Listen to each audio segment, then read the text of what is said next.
હિરેનભાઈ, મતદાનની ટકાવારી ઓછી જોવા મળી રહી છે અને એટલા માટે જ હવે મતદારોને જાગૃત કરવા માટે બીજેપીના નેતાઓ નીકળ્યા છે ખરા. તમારું શું કહેવું છે? મતદાનની અપીલ અને મતદાનની જાગૃતિ માટેના કાર્યક્રમો ભારતીય જનતા પાર્ટીનું સંગઠન હંમેશા કરતું આવ્યું છે અને એ સતત ચાલતી પ્રક્રિયા છે.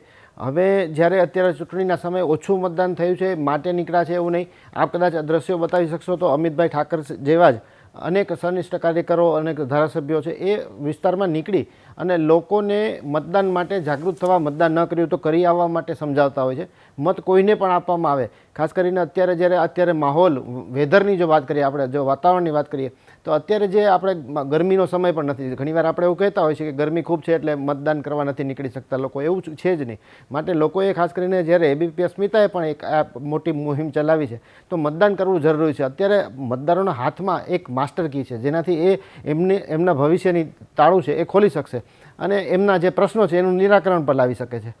તો મતદાન એટલું જરૂરી છે એ સમજાવવાનું કામ છે એ ભારતીય જનતા પાર્ટીના તમામ કાર્યકરો સતત પ્રયત્નશીલ હોય છે. અમિતભાઈએ જે પ્રયત્નો, આ જે રીતે જે પરસેવો વહાવી રહ્યા છે એ માત્ર ને માત્ર રાષ્ટ્રને પરમ વૈભવને શિખરે લઈ જવાના નરેન્દ્રભાઈ મોદીના પ્રયાસનો એક ટેકો છે.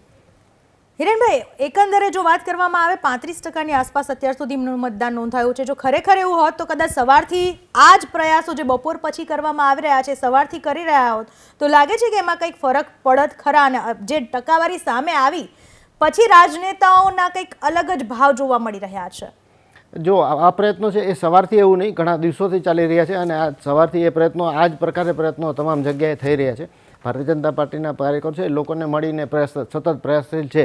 પરંતુ જે મતદાન ઓછું થાય તો એ ચોક્કસપણે લોકશાહી માટેની ચિંતાનો વિષય છે. ખાસ કરીને કોઈ રાજકીય પક્ષની વાત કરીએ તો એ નથી, એ લોકશાહીની ચિંતાનો વિષય છે. આપણે જ્યારે મતદારોએ, આપણે જેમ વાત કરીએ છીએ, મતદાન છે, લોકશાહીમાં મતદાન સૌથી મોટું એનું હૃદય છે અથવા એમ કહીએ કે એનો ધબકાર છે. અને ત્યારે મતદાનની જાગૃતિ છે એ લોકોમાં સ્વયંભૂ રીતે કેળવાય એ માટેના પ્રયત્નો ચૂંટણી પંચ દ્વારા પણ થતા હોય છે, રાજકીય પક્ષો દ્વારા પણ થતા હોય છે અને સામાજિક અને સેવાકીય સંસ્થાઓ સાથે સાથે સૌથી મોટો રોલ જે અદા કરે છે એ એબીપી અસ્મિતા જેવા મીડિયાગ્રાહકો કરતા હોય છે.